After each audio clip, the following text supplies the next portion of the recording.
बहुत समय पहले की बात है। किसी गांव में एक किसान रहता था।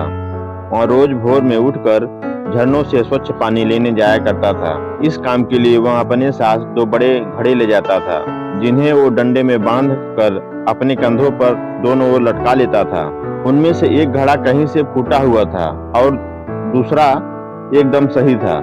इस वजह से रोज घर पहुंचते पहुंचते किसान के पास 1.5 घड़ा पानी ही बच पाता था। ऐसा 2 सालों से चल रहा था। सही घड़े को इस बात का घमंड था कि वो पूरा का पूरा पानी घर पहुंचाता है और उसके अंदर कोई कमी नहीं है। वहीं दूसरी तरफ फूटा घड़ा इस बात से शर्मिंदा रहता था कि वो आधा पानी ही घर तक पहुंचा पाता है और किसान की मेहनत बेकार चली जाती है। फूटा घड़ा यह सब सोचकर बहुत परेशान रहने लगा। एक दिन उससे रहा न गया। उसने किसान से कहा, मैं खुद पर शर्मिंदा हूँ और आपसे क्षमा मांगना चाहता हूँ। किसान बोला, क्यों, तुम किस बात से शर्मिंदा हो?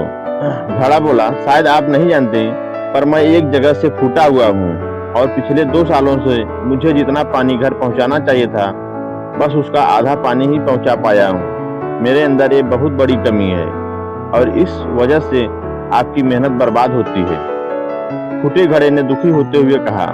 किसान ने घड़े की बात सुनकर थोड़ा दुखी हुआ और बोला, कोई बात नहीं, मैं चाहता हूँ कि आज लौटते वक्त तुम रास्ते में पड़ने वाले सुंदर फूलों को देखो। घड़े ने वैसा ही किया। वह रास्ते पर सुंदर फूलों को देखता आया। ऐसा करने से उसकी उदासी कुछ दूर हुई, पर घर पहुंचते पहुंचते फिर अंदर से आधा पानी गिर चुका था। वो मायूस हो गया और किसान से क्षमा मांगने लगा। तो किसान बोला, शायद तुमने ध्यान नहीं दिया। पूरे रास्ते में जितने भी फूल खिले थे वो बस तुम्हारी तरफ ही थे। सही घड़े की तरफ एक भी फूल नहीं था। ऐसा इसलिए क्योंकि मैं हमेशा तुम्हारे अंदर की कमी को जानता था और मैंने उसका लाभ उठाया।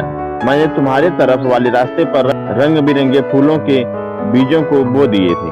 तुम रोज थोड़ा थोड़ा करके उन्हें सींचते रहे और पूरे रास्ते को इतना खूबसूरत बना दिया। आज तुम्हारी वजह से ही मैं इन फूलों को भगवान को अर्पित कर पाता हूँ और अपना घर सुंदर बना पाता हूँ। तुम ही सोचो, अगर तुम जैसे हो वैसे नहीं होते तो भला क्या मैं ये सब कर पाता?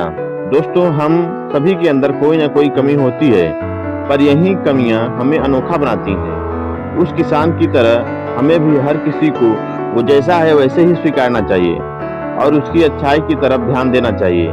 और जब हम ऐसा करेंगे तब फूटा घड़ा भी अच्छे घड़े से मूल्यवान हो जाए।